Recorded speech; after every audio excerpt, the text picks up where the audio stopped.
Hi, welcome to Japan by Food. I'm your host, Shizuka Anderson. I am in beautiful Kamakura right now in front of the giant Buddha statue at the Kotoku-in Temple. This Buddha statue is actually the second largest bronze Buddha in all of Japan, and it's really the picturesque image of Kamakura. It's definitely a must-see when you come here.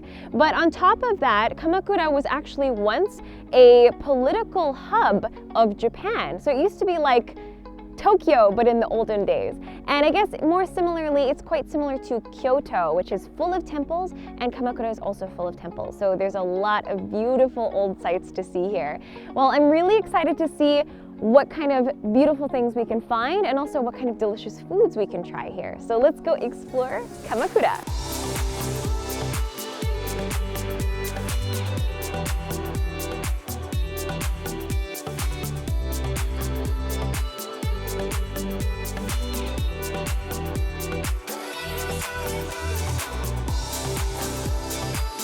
Well, the sun is now set on us, but I'm in front of Komachi Dori, or Komachi Street, which is right in front of Kamakura Station. And it has tons of little souvenir shops, cafes, izakayas, food stands, which is what I'm all about.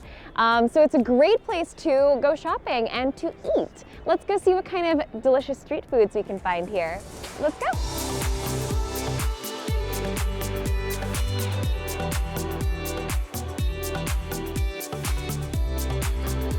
Yay, I've got my goodies. I've gotten my goodies, and I'm gonna start with the plain deep fried fish cake, which looks like this. Yum. That looks so good. Look at the steam wafting off of it. Fish cakes are basically fish meat that have been ground down into a paste. It's basically just a bouncy ball of fish. And then, of course, they deep fried it. So then it turns into this. Okay, itadakimasu. Here we go.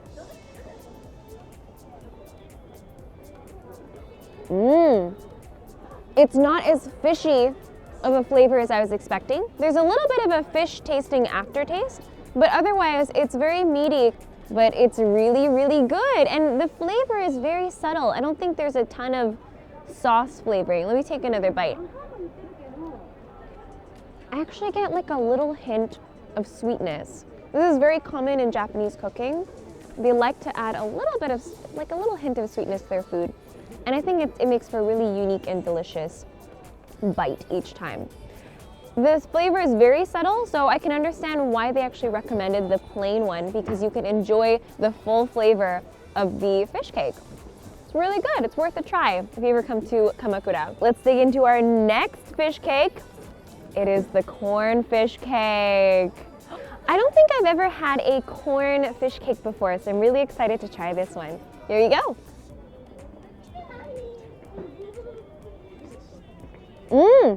That is totally different from the first fish cake. It's much softer in consistency. It almost feels like mashed potatoes. And you don't get a lot of fish flavor. It's mostly corn. So you get the sweetness of the corn, and it's really, really delicious. Let me take another bite. I think the fish cake part is pretty much just holding it together. But otherwise, not super fishy. It's really good. I recommend this one. And last but not least, it's the shrimp shumai. Ta-da! Yum, that looks so good. And it's covered in ponzu, which is soy sauce and vinegar. Basically, they are little dumplings that are filled with usually pork or other kinds of meat, but in this case, it's filled with shrimp meat. It's guaranteed to be amazing. Here we go.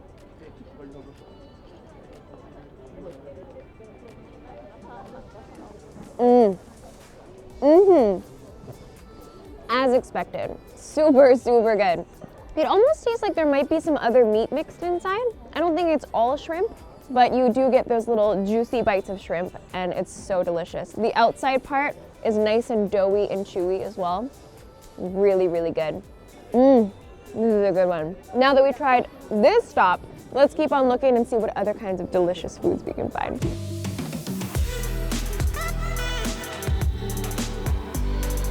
There are quite a lot of people here even in the evening. It's only about 5 p.m. right now. Normally though, during peak tourist season, it is super crowded here.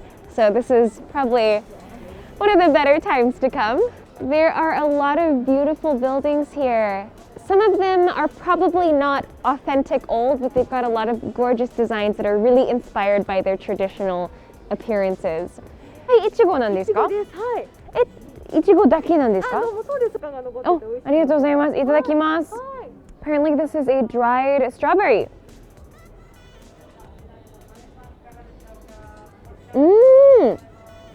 単純に乾燥したものだけなんですか？そうです、そうです。はい。They're dried strawberries, but they taste kind of like candy, which is really cool. But it's just strawberry, apparently. You can get a lot of rich strawberry flavor, little bits of strawberry in it. Let's try the pineapple. Very strong pineapple flavor. Yeah, dried pineapple. It's really good. That was really good.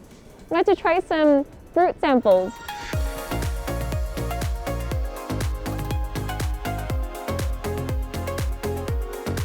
Ooh, what have we got here? This place is called Hanna Inari, and they've got a food stand, and it looks like they have a restaurant upstairs.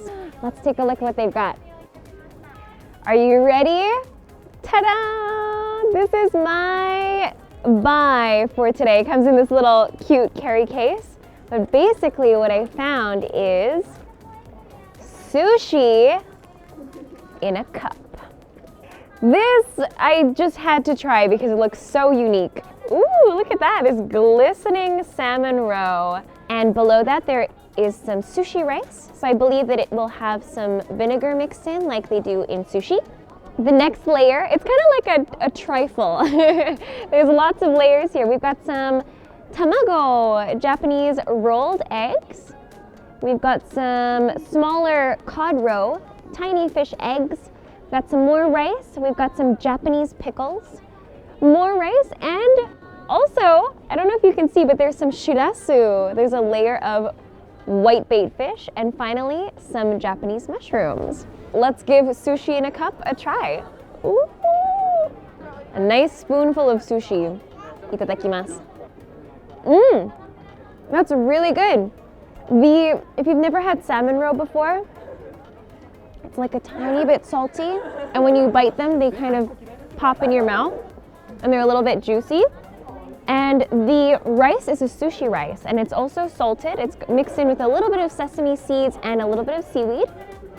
And there's a little bits of vinegar cucumbers, which give it a really nice crunch and refreshing taste. And of course, the tamagoyaki, the egg. So now I'm digging into the Japanese pickle layer.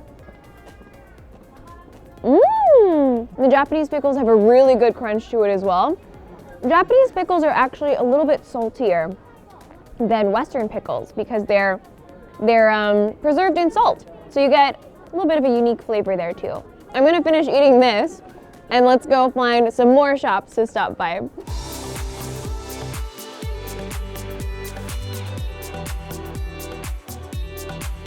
Craving some sweets right now, and the smell coming from this shop is just tantalizing. It smells like sugar, and that's what I want. Arigatou gozaimasu. Ooh, okay, let's give this a try. This is a deep fried bread, and it smells so good. Itadakimasu.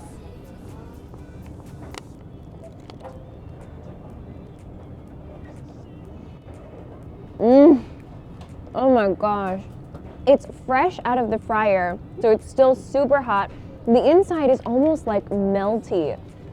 Melting on the inside, but it is really delicious. The bread is also super, super fluffy. It is so soft. Beware, you're gonna get powder everywhere when you eat kinako. Kinako is definitely like a nutty flavor. It's kind of like sweet sugar with a little bit of like nutty powder mixed in. If you're ever in the area, definitely try agepan. Definitely try kinako. And of course, definitely try this place, uminoko pan. Really fresh, really delicious. I'm coming back again for sure. I found another good spot. You absolutely cannot come to Kamakura without trying a Buddha-themed cake. So I'm definitely getting rid of these. I kind of want to just go for something really different and try the blueberry cream cheese. So I'm gonna go for that. Here we go. Are you ready for the big reveal? It is the big Buddha. Da-da-da-da! That is so cute! And it is nice and warm. It's like fresh off the grill. Let's dig in, you guys. Here we go. Kamakura Buddha time. Itadakimasu.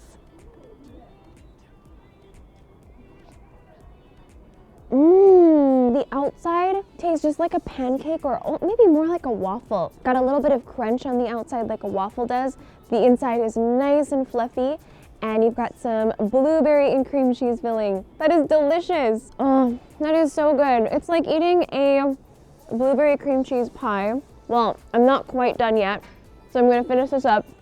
Let's look for one more stop.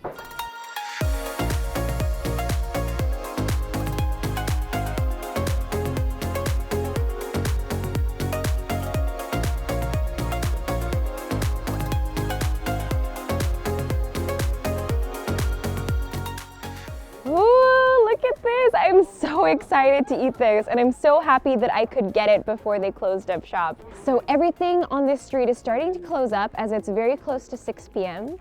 So this is going to be our last stop for today. The delicious looking ichigo dango, or strawberry mochi balls on a stick. Let's give it a try. Itadakimasu.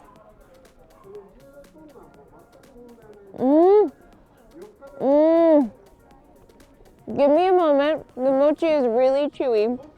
It's got a little heart, and it's got these little decorative beads that you can eat. It is so good because the mochi tastes so fresh, and it's really, really chewy. In between the slices are some really, really juicy and super sweet strawberries. And it is so good. It's like an explosion of different textures and different flavors. I love this one. Not to mention the staff were so friendly, and the old man was so cute. So if you guys ever come down the street, definitely walk all the way down to the end of Komachi Dori and give this place a try. Well, that actually concludes my day here in Kamakura, which was all about food, even though we started off at the big historical giant Buddha. But I definitely recommend Komachi Street because there is just so much to see, so many shops to visit, and so many like surprising little foods to try, even if you're here for just street food. So definitely recommend, and I hope that you guys come visit Kamakura one day. I hope you guys enjoyed this episode. See you guys in the next episode of Japan by Food. Bye!